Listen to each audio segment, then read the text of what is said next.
Today, I'm speaking with Carrie Ferenac, amazing leader in our industry. She owns her own business for 15 years, CNTV, and is also the current chairwoman of the board of directors of IAEE. Very interesting conversation with a lot of insights. Enjoy. Hello, and welcome to a new episode of the Business of Meeting podcast. Today, I'm speaking with a true communicator professional, so I have to pay attention to what I say and how I speak. She's an icon in our industry. She has her own business. We're going to talk about that. Ladies and gentlemen, I'm so happy to speak with Carrie Ferenac. Carrie, thank you for taking the time. Eric, thanks so much. I'm so excited to be talking to you.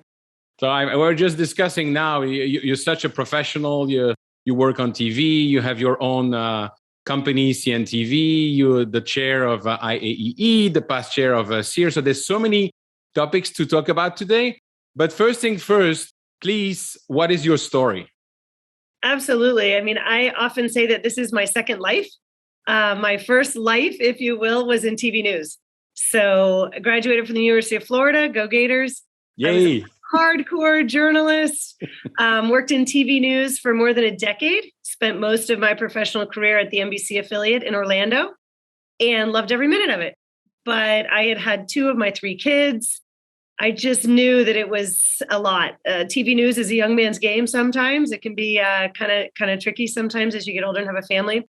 So I ventured out on my own and met my business partner, Marcelo Zalessi, and we started CNTV back in 2007. We're coming up on our 15th year. Yeah. Oh, happy anniversary. That's great. Thank you. Kind of amazing.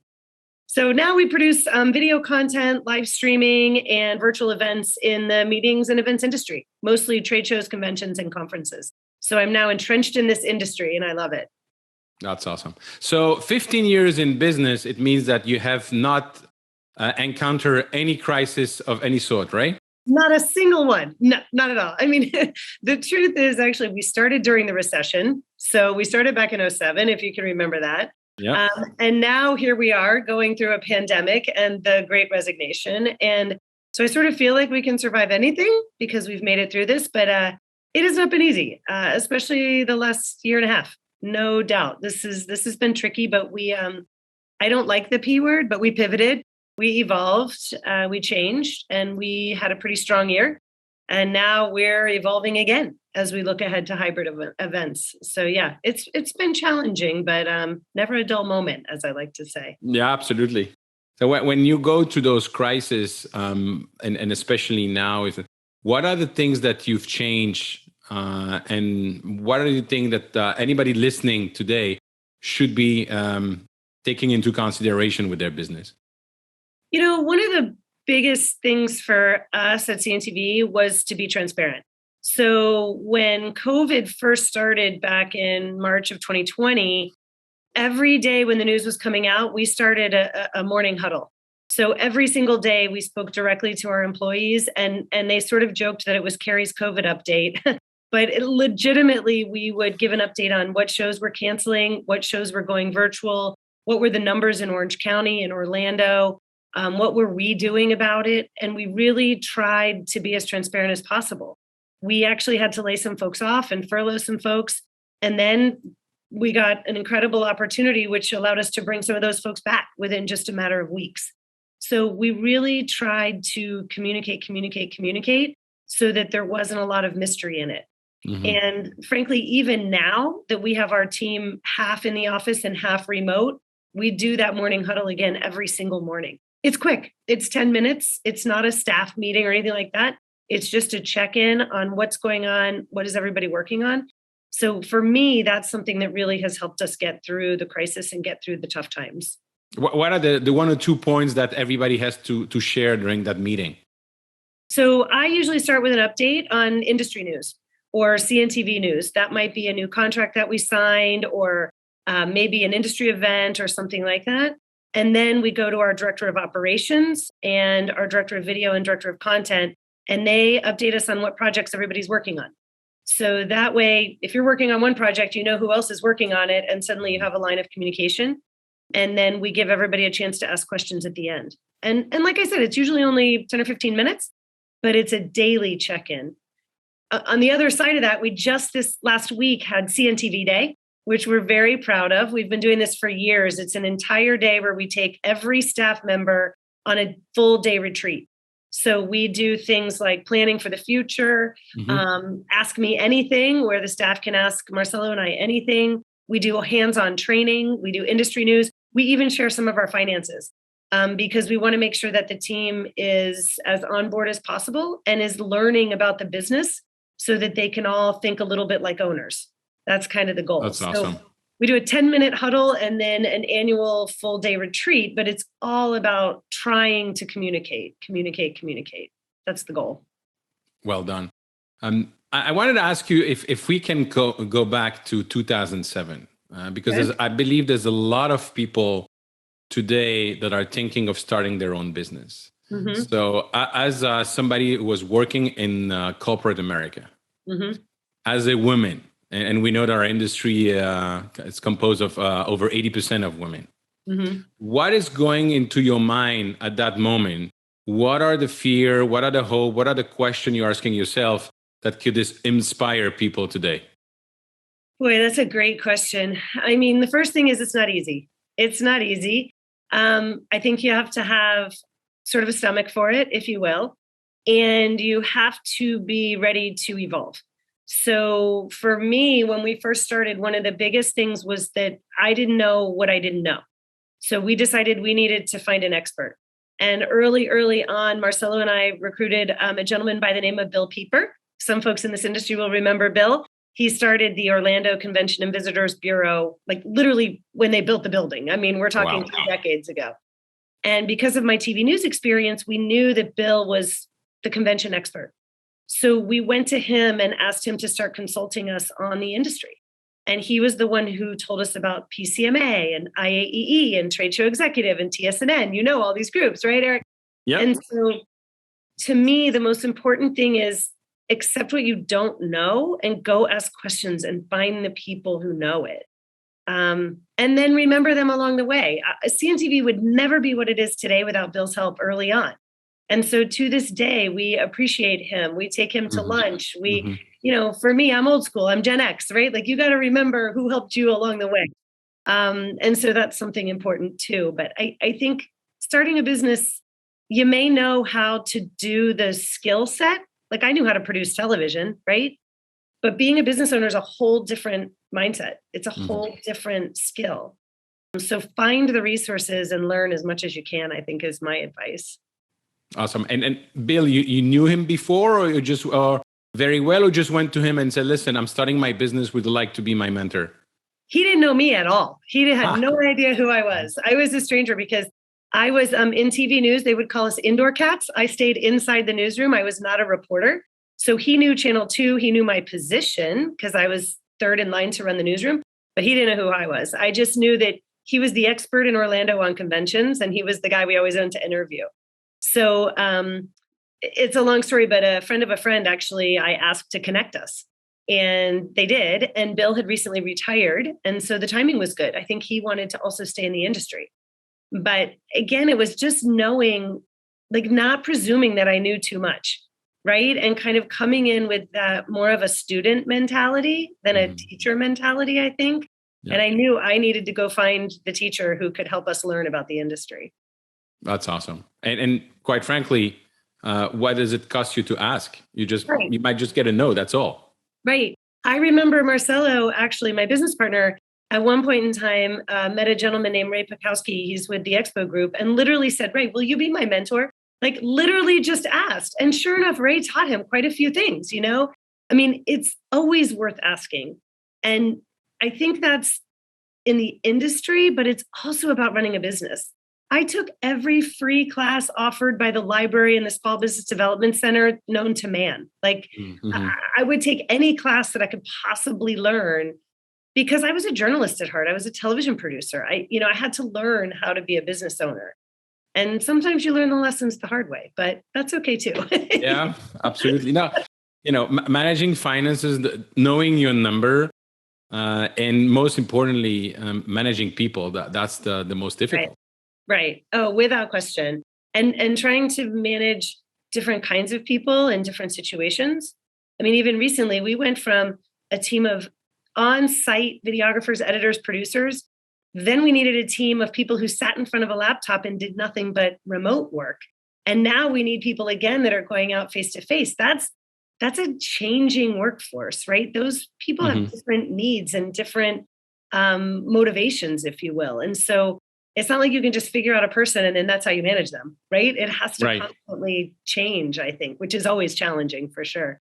And that's on the team side where people need to be able to do both. And might also be people that are specialized in virtual only, right? That can be integrated. How do you see the future now? Because quite frankly, people get used to it with the virtual, and also everybody's Zoom out or Teams out. If any of my friends from Microsoft are listening, but the point is, when you have the needs of the company going back to it, and all the meetings and how they use meetings to align those meetings with the strategy and its execution, you will have both in the future. Or am I totally wrong with that? No, I think you're absolutely right. I hope I don't upset any of my trade show friends either, but I think the virtual trade show was a bust. I don't think it worked. I don't think the virtual booths worked, right? I mean, to me, trade shows are meant to be in person. You have to touch, feel, smell, see the products. And so to me, that was a bust. That was just because we had to, and those days are gone. But I think that virtual learning and virtual education is here to stay. So especially for our association clients who have maybe certification programs or any kind of learning, I think that virtual piece is here to stay. And frankly, I think it's a good thing. I think it can expand their reach. You know, suddenly your audience isn't just maybe a regional event. Maybe it's now worldwide, like anybody can log in. So I actually see that as a good thing. I see it as being more inclusive and kind of breaking down some of the barriers to entry in the association world. So I definitely think that's here to stay without question.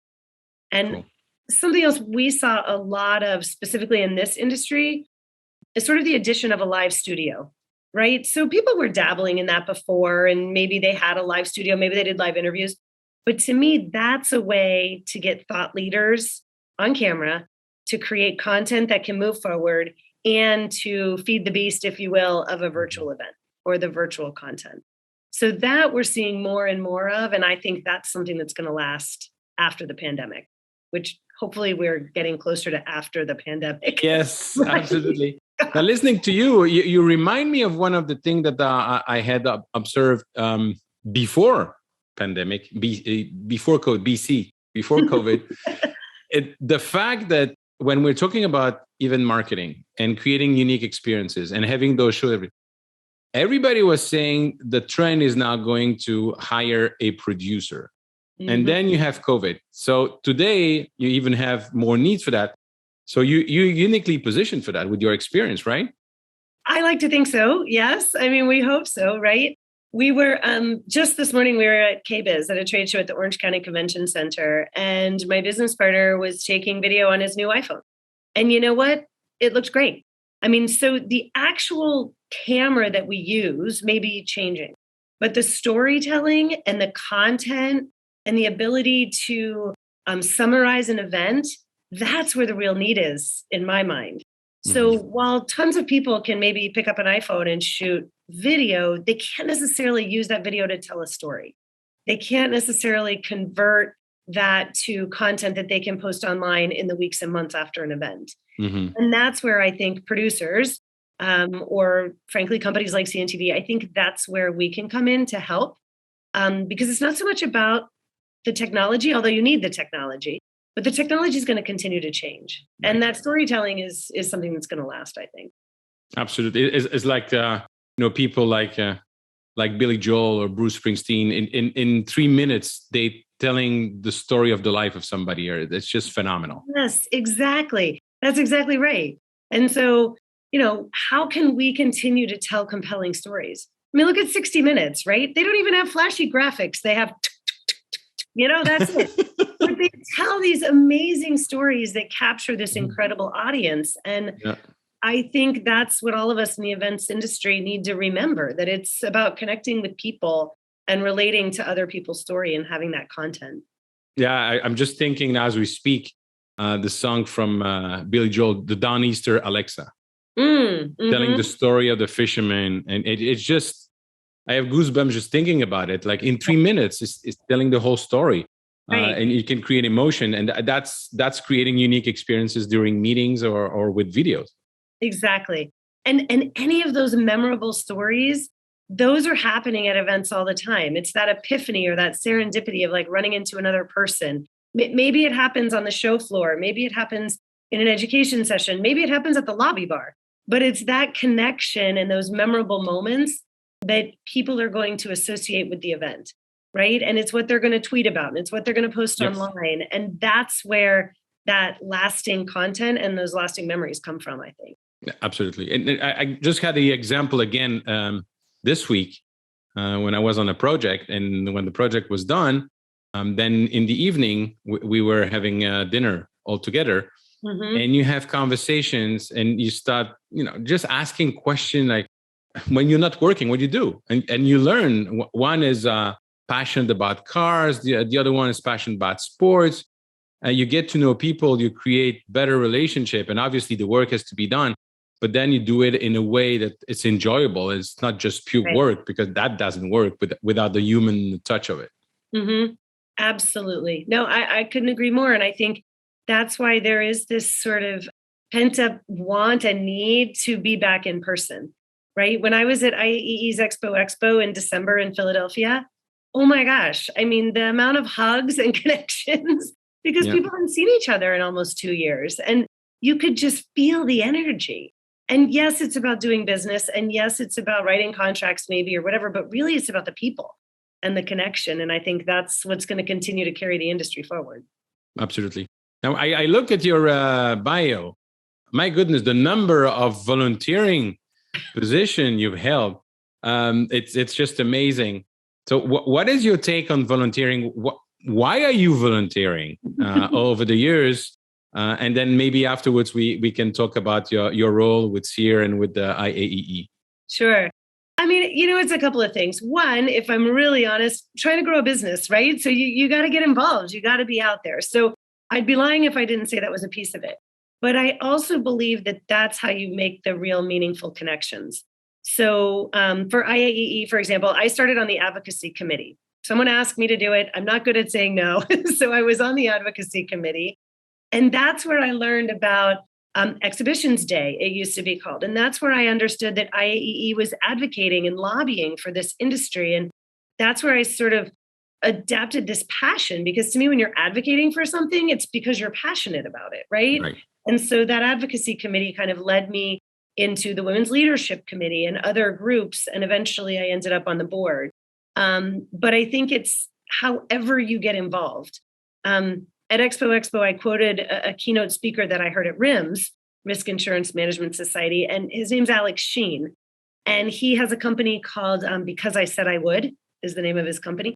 And he said this: you can pretend to care, but you cannot pretend to show up. And I think that's so important, right? Yeah. So I can say that I care about the industry, but do I? And do I if I don't actually get involved and do something about it?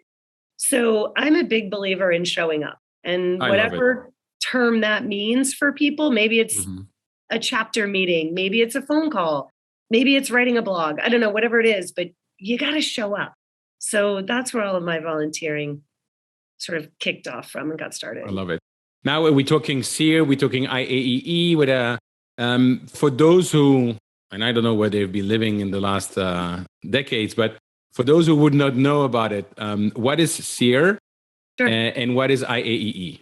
Absolutely. So SEER is the Center for Exhibition Industry Research. So think of it like the think tank of research and data for the exhibitions and events industry. And they do a census and they do reports and they do data collection. And frankly, it's always been important. But I think with the pandemic and trying to figure out what the industry is going to look like post-pandemic, after PC, I guess, post-pandemic, post-COVID, I think the research is more important than ever, because we've got to understand what exhibitors need. We've got to understand what attendees need. And SEER is out there doing very neutral, non-biased research by asking those questions. And then we in the industry can apply that to our own businesses and our own shows. So I think SEER is doing some really important work. And with a wonderful leader as well. What's that? Yes, Kathy Breeden runs SEER. I love Kathy. And Nancy Drapo is their head researcher. And Nancy just has so much knowledge. It's really an incredible organization. And I know a lot of people do research, but to me, SEER is neutral, non-biased, quick responding, and very focused specifically on this industry. So that's one of the things that I think makes it so valuable for all of us. And we need to be paying attention to it.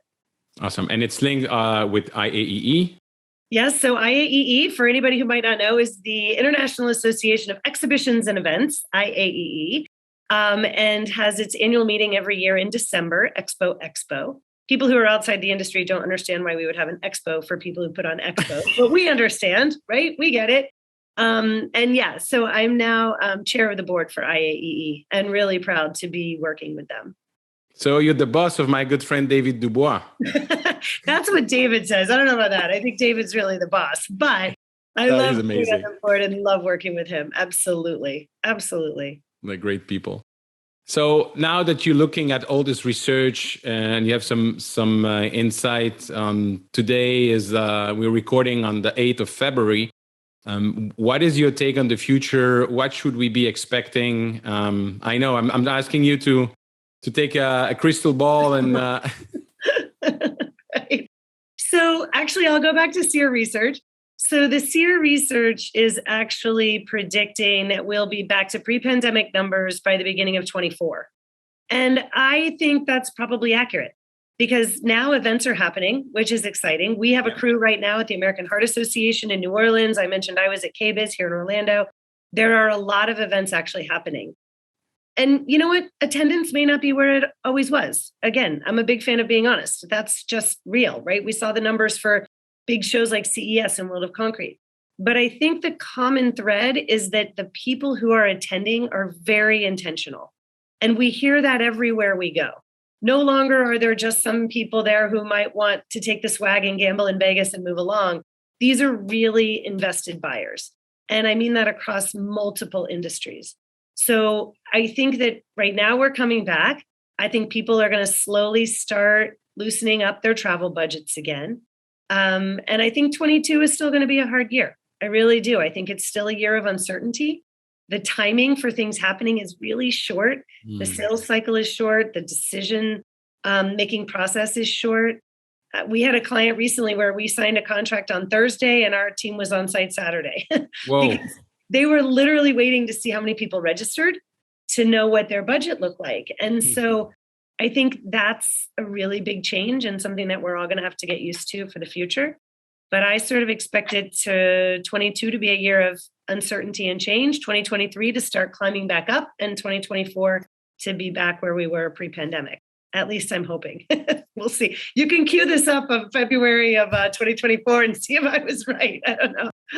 There's some light at the end of the tunnel and it's not a train coming on the other side. Dear God, I hope not. Because it sure has felt like that, right? I mean. Oh, yeah, absolutely. Absolutely. I call myself an optimist. And it's not because I'm always sunshine and rainbows, right? I'm really not. But I think that it is an optimism that the industry will figure it out. And it might be painful and it might be bumpy and it might be different than we imagine it. But when people use the word resilient, I believe it.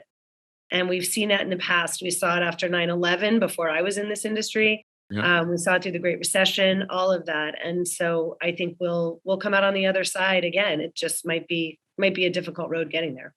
I love quoting Winston Churchill said, when you go through hell, keep walking. Yes. There's a country song also. If you're going through hell, just keep going. You might get out before the devil knows you're there. You know, it's nice. True. You got to just keep going. And, you know, I appreciate very much the fact that we have a business that was able to switch to virtual. You know, I have a dear friend who lost her job with a hotel chain. And she said to me, you know, I can't sell virtual hotel rooms. Right. And so I know how painful it's been for a lot of the companies in our industry that just physically can't make the switch to virtual. So I never lose sight of that. I never I'm so appreciative of that. But even those companies, the hotels are starting to come back, the contractors are coming back. And they're thinking differently and they're being innovative. And there's something to be said for that, to try and see what the other side looks like. Absolutely. You're talking about, the mindset and going through it and being resilient. What I observed the last crisis in 2008-10 was that afterwards, a lot of the people started their own business.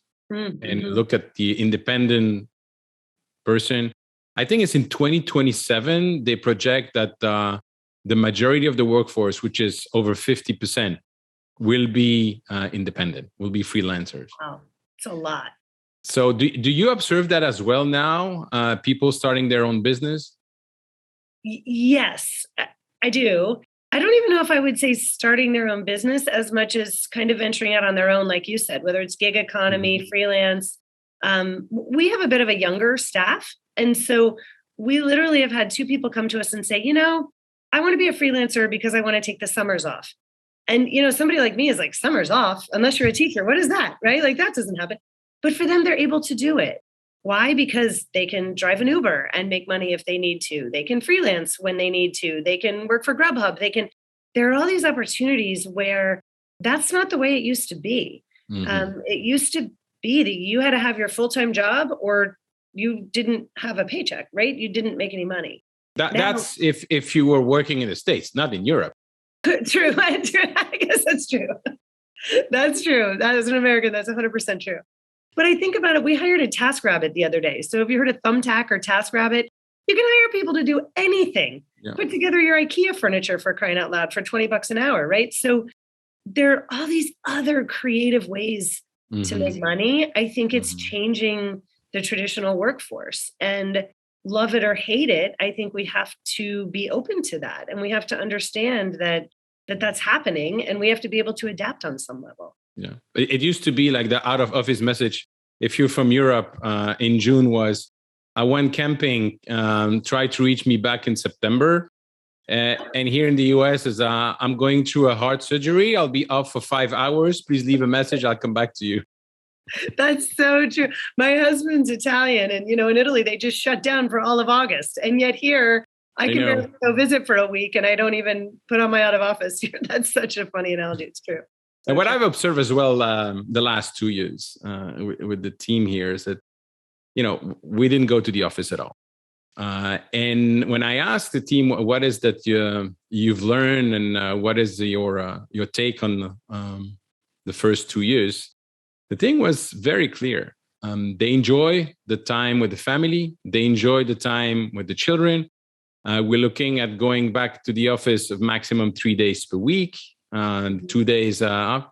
And then coupled with that, people talk about the great resignation. I'm not sure it's a resignation as such. I think it's people are just not, they had the time to think about what's important in their lives and how they want to be working and with whom or for whom they're going to be working. So you take this different mindset, and then you add the working from home, and then you add the freelancing economy. Is this something that you see just here in the US, or is it something that through your role in IAEE and SEER,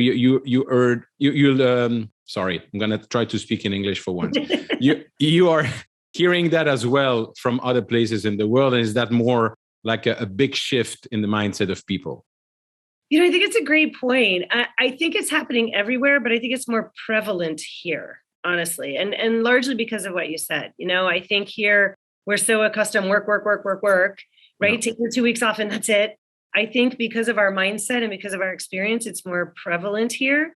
I was reading an article about it that called it the Great Reshuffle instead of the Great Resignation. Right. And that's kind of how I see it. I mean, yes, people are resigning from one job and maybe going to another, but it's really more shifting around. We actually saw someone leave and then come back, right? I mean, that's the boomerang employee, which is also a new phenomenon. We've had people leave but go freelance and still continue to work with us. I mean, these are things that sort of didn't exist in years past. And so I think it's more of a reshuffle than a complete resignation. And I do think it's happening all around the world. I mean, the supply chain challenges are everywhere, right? People are dealing with that. They're dealing with labor shortages. They're dealing with reskilling. I mean, these are issues that I think globally we're all facing, especially in this industry. Yeah, absolutely. And you're looking at that. How can you build a company culture in this new environment? Great question. And we're working on it. So at CNTV Day, we actually talked a lot about this. And that's one of the reasons we want to be so transparent. But I think more than ever, we have to do more listening. And I think in the past, whether it was my parents or my grandparents' generation, they went to work at the Ford plant for 40 years and they got the gold watch and they went home, and that was that. And everybody did the same, right? Yeah. Now, I think we have to really listen to what the employees are asking.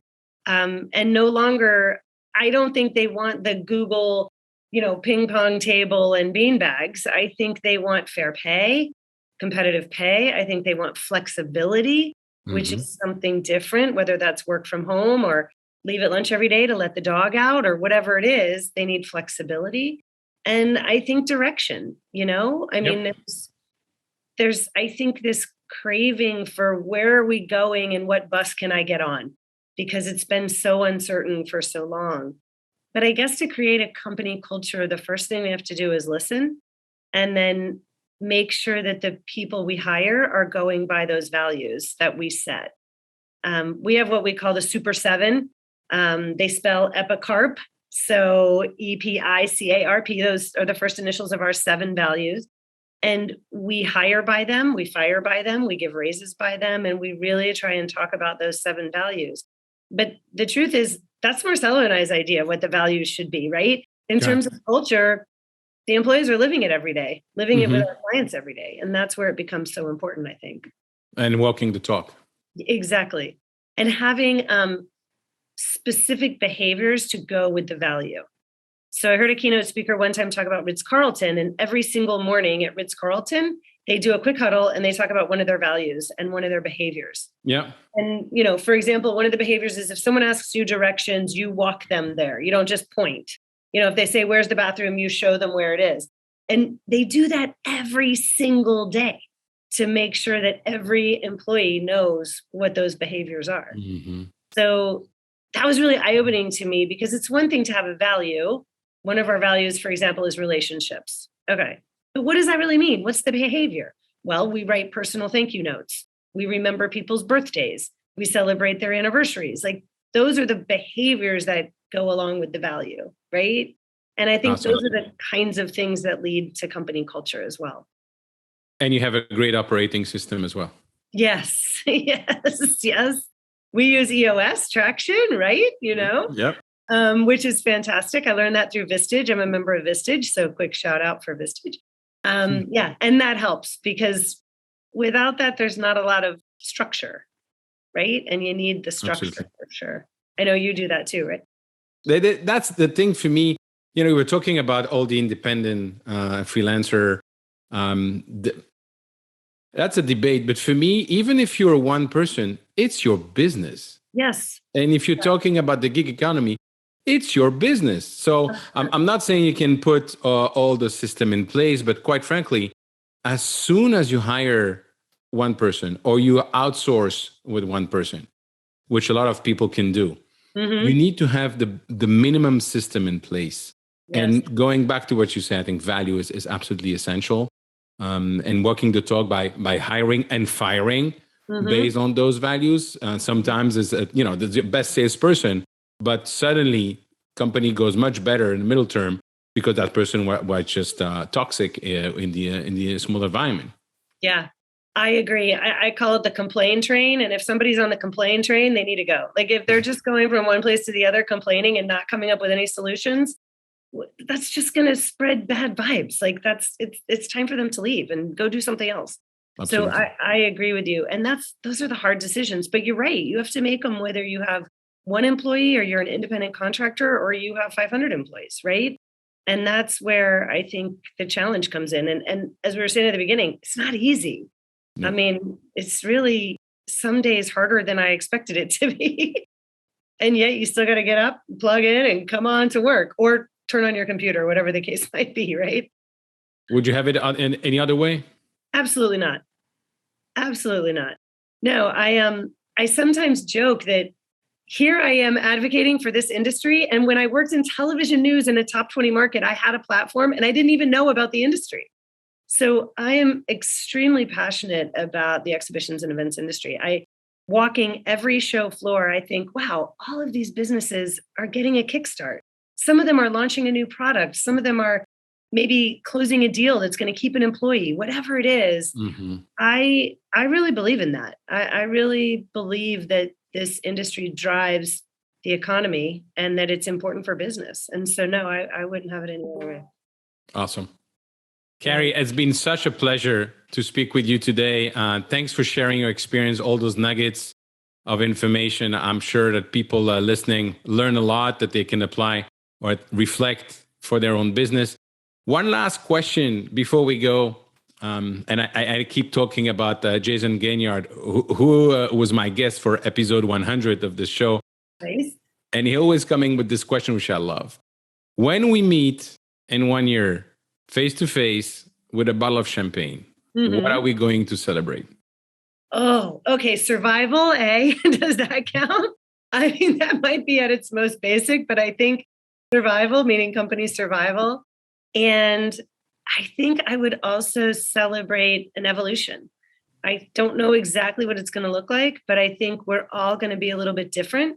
And we're all going to come out of this with a renewed sense of purpose and a renewed sense of connection. And I think that's what it's really all about. I'll drink to that. Cheers. Where's my champagne, Eric? Right. Champagne. Yeah, I'll bring the shower. You'll bring the champagne. I'll bring the cigars.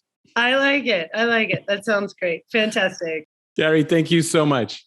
Oh, thanks for having me. I appreciate it. Carrie, thank you so much for sharing your experience and insight with me today. I truly enjoy our conversation. Ladies and gentlemen, if you want to get in touch with me, please reach out on LinkedIn or go to www.eventbusinessformula.com/group, where we discuss everything related to owning your business in the meetings and event industry. And if you enjoy this conversation, please share it with your network. Thank you.